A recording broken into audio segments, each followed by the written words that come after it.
जानी मानी समाज सेवी और बस्ती सदर से विधायक पद के लिए उम्मीदवार डॉक्टर बबीता शुक्ला इन दिनों बस्ती सदर में जनसंपर्क अभियान बेहद तेजी से कर रही हैं। इस दौरान वहां के स्थानीय लोगों से मुलाकात कर उनकी समस्याओं को जानने की कोशिश कर रही हैं। खासकर बबीता की कोशिश है कि वो महिलाओं की समस्याओं को बेहद गंभीरता से लें और उनके समस्याओं को समझ सकें, क्योंकि उत्तर प्रदेश के चुनाव में कभी भी महिलाओं के आधार पर चुनाव नहीं लड़ा गया और ना ही उनके अधिकारों की बात की गई है, ना ही उनके सम्मान की बात की गई है, ना ही उनके सुरक्षा की बात की गई है।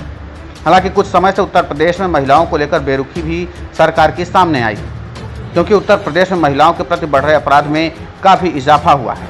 बावजूद इसके राज्य की सरकार, स्थानीय विधायक और सांसद भी कभी इस मामले को लेकर संवेदनशील नहीं दिखाई दी, जिसकी ज़रूरत आज के वक्त में सबसे ज़्यादा है। इसलिए बबीता शुक्ला ने इस बात पर जोर दिया है कि इस बार महिलाओं के अधिकार की बात पुरजोर तरीके से उठाई जाए और इसको भी चुनावी मुद्दा बनाया जाए, क्योंकि उत्तर प्रदेश में महिलाओं का अच्छा खासा वोट बैंक है और किसी भी सरकार बनाने में इनका योगदान काफ़ी ज़्यादा होता है। इनका वोट काफ़ी मायने रखता है। अपने इस मिशन में बबीता ने पढ़ने वाली लड़कियों को लेकर भी काफ़ी गंभीरता दिखाई है। बबीता का कहना है कि लड़कियों की पढ़ाई भी उतनी ही ज़रूरी है जितना लड़कों की है। स्थानीय सांसद और विधायक इस बात को कभी समझ ही नहीं पाए हैं कि आज की बेटियां क्या कर सकती हैं, लेकिन मैं खुद महिला हूं और मैं इसीलिए बस्ती सदर आई हूं।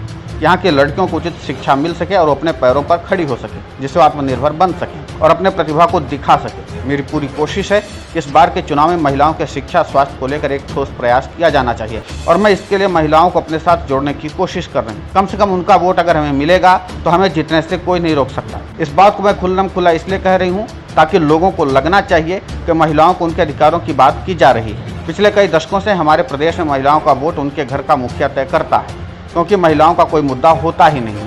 लेकिन इस बार हमने महिलाओं का मुद्दा इसलिए भी सामने रखा है कि कम से कम महिलाओं के पास एक विकल्प हो कि उनके पास उनके अधिकारों का समायोजन कैसे होगा।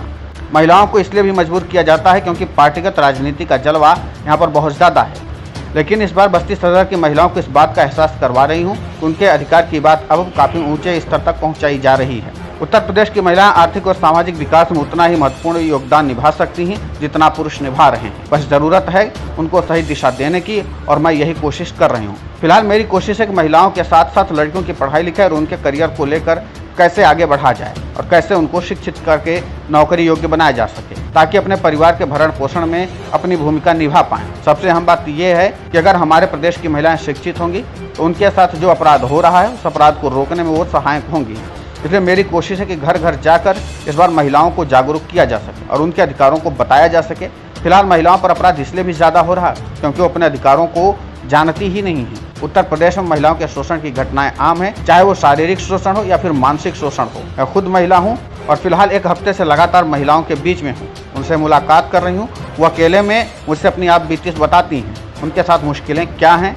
मेरी कोशिश है कि बस्ती सदर में इस बार महिलाओं के मुद्दे को प्रमुखता से उठाया जाए और इसीलिए मैं काफ़ी पहले से यहाँ आकर के महिलाओं को जागरूक करने की कोशिश कर रही हूँ। उम्मीद है हमारी ये कोशिश रंग लाएगी और एक सही तरीके से महिलाओं को जागरूक किया जा सकेगा। Bureau report, the Chanakya news.